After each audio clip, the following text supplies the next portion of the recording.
Hey there everyone, it is Maria Young here, and thank you guys so much for hanging out with me right here at my orchid adventures. And I sure do hope that each and every one of you guys are doing and growing well today.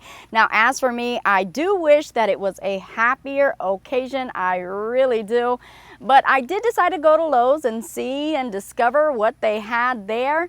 And it was an unfortunate discovery that I did find these right here, which I have to say is one of my saddest, if not the most saddest haul that I've ever done. I mean, take a look. Oh my goodness.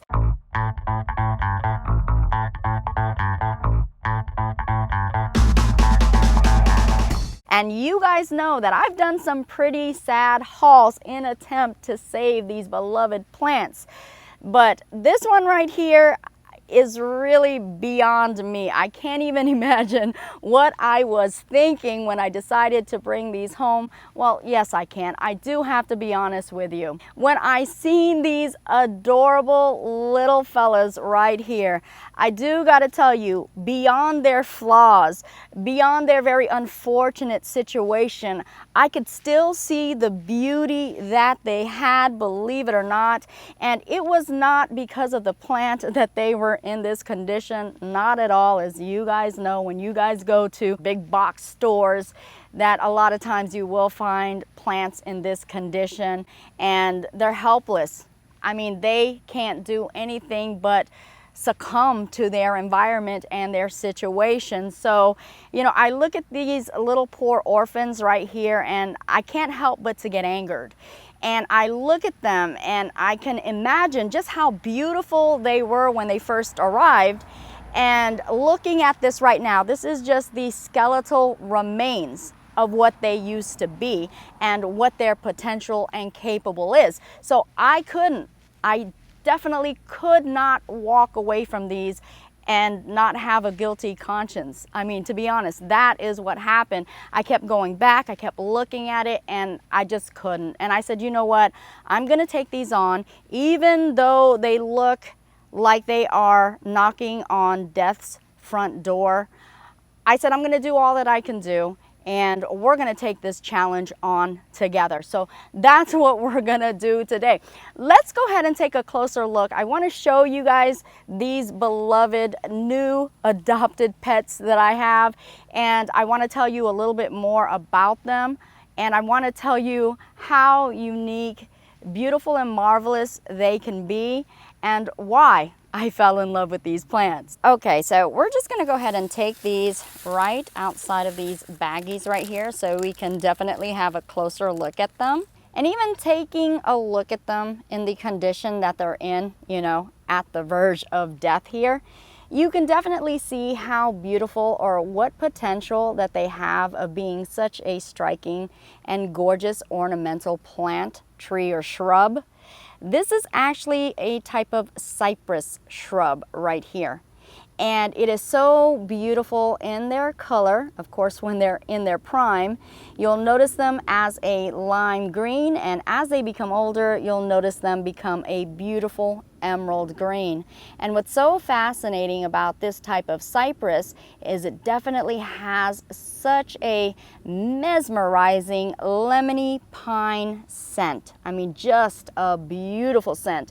And that is what is most notable about this plant. And oh my gosh, even just touching on these in the condition that they are in, I gotta tell you, I am smelling that scrumptious, very refreshing, lemony, piney scent off of this. And I have to tell you, it's absolutely scrumptious.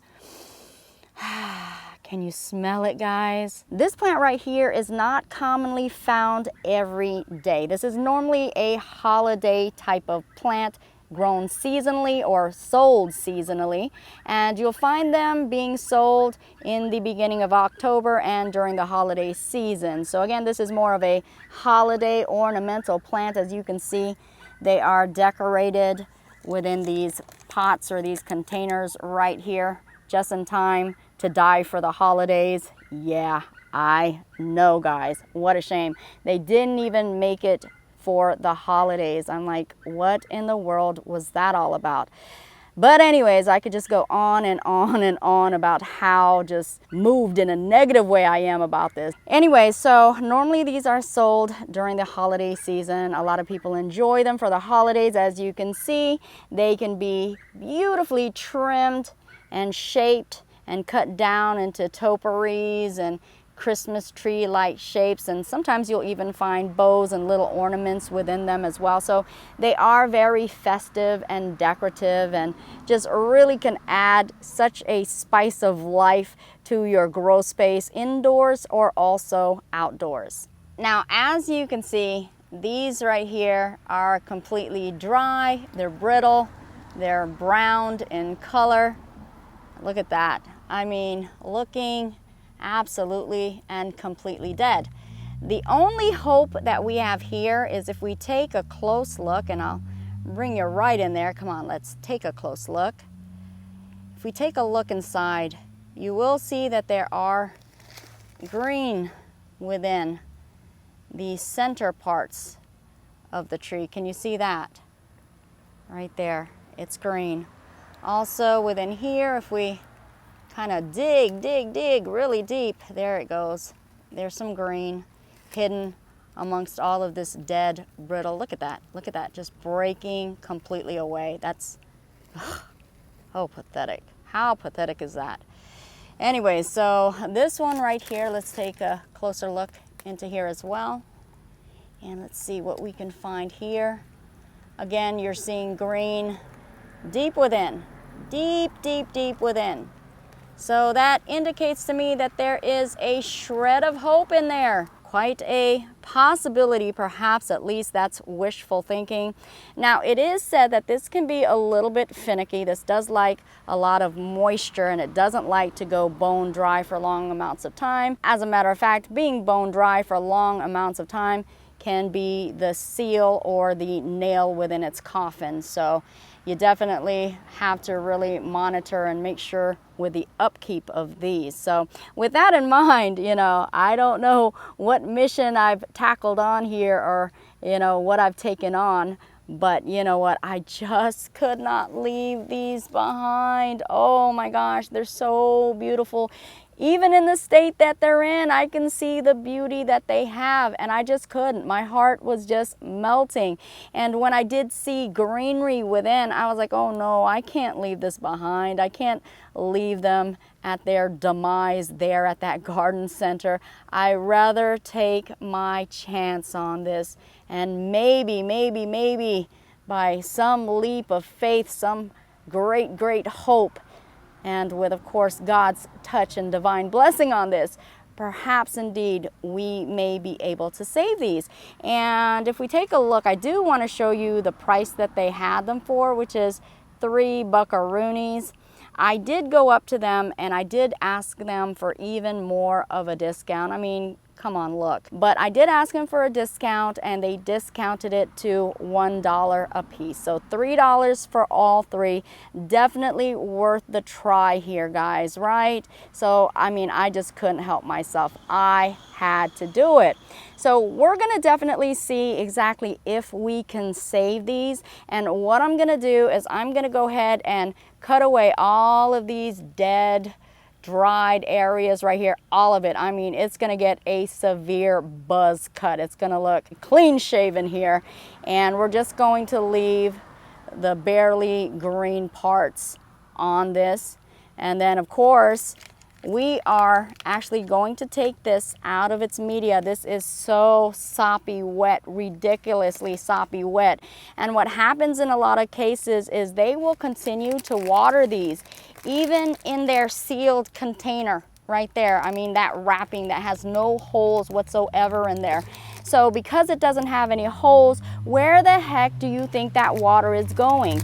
Absolutely nowhere, but being retained within the area of this wrapper and also this pot. I mean, I could, you know what, I'm gonna show you guys, and you guys know how it is. Bingo, yet again, soppy wet media. I mean, you could almost wring this out and have water come out of here.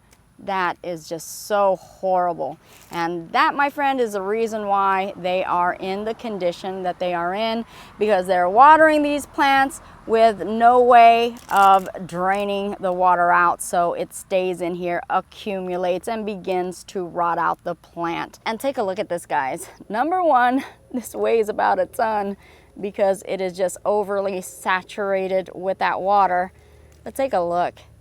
Can you see how soppy wet this is? Again, like a sponge. If I was to squeeze this, water would just come out of it. How horrible. Ugh, hate seeing it like this. Oh, but look, this little guy right here refuses to give up. It is going to fight on still. Look at all that green that's in here. Oh man, that just really gives me so much hope that we can still save this.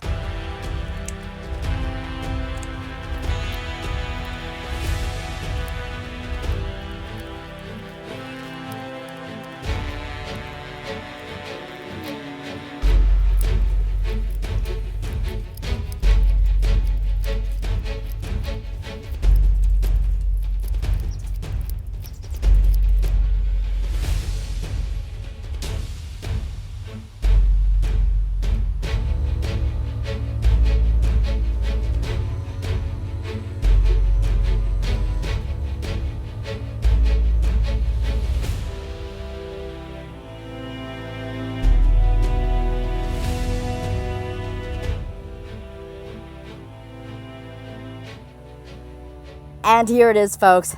This is it, and that's all, folks. I'm telling you, I had to muster all the strength and the energy that I had to even be capable of cutting back as much as I did. Oh my gosh, it was torture. I kept cutting away, and I just couldn't take it anymore. This is it, and that's all, folks. And I think we did a pretty decent job.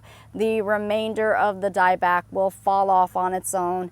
And hopefully what I did cut back, hopefully it'll encourage some more growth to come. Again, fingers crossed, guys. Fingers crossed with me, because I don't know which direction, whether up or down, I don't know which way this is going to go. But I will say, with us cutting back as much as we did, we are beginning to see the greenery beginning to come out, especially in this one right here. Look at that.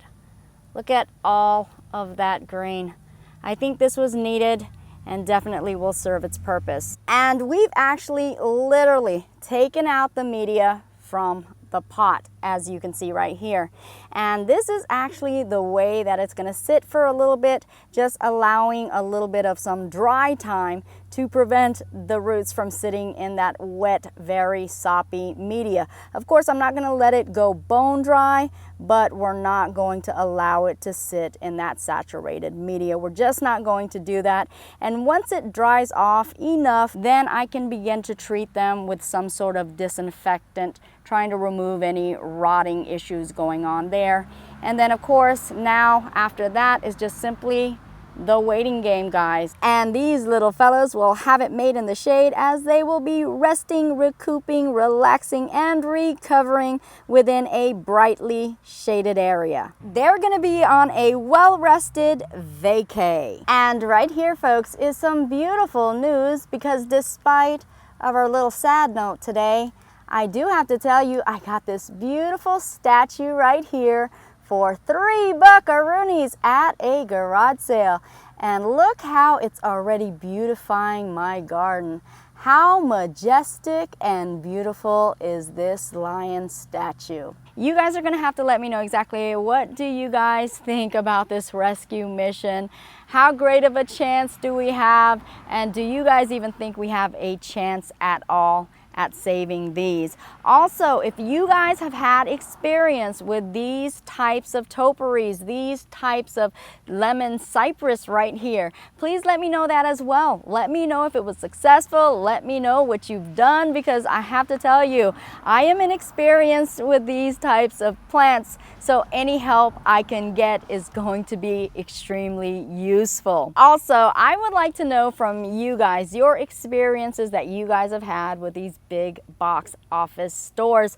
Does it not drive you absolutely mad? Because as plant lovers, we understand that these are living plant creatures and they deserve a fighting chance to thrive successfully and beautifully. But definitely let me know what you guys think about it.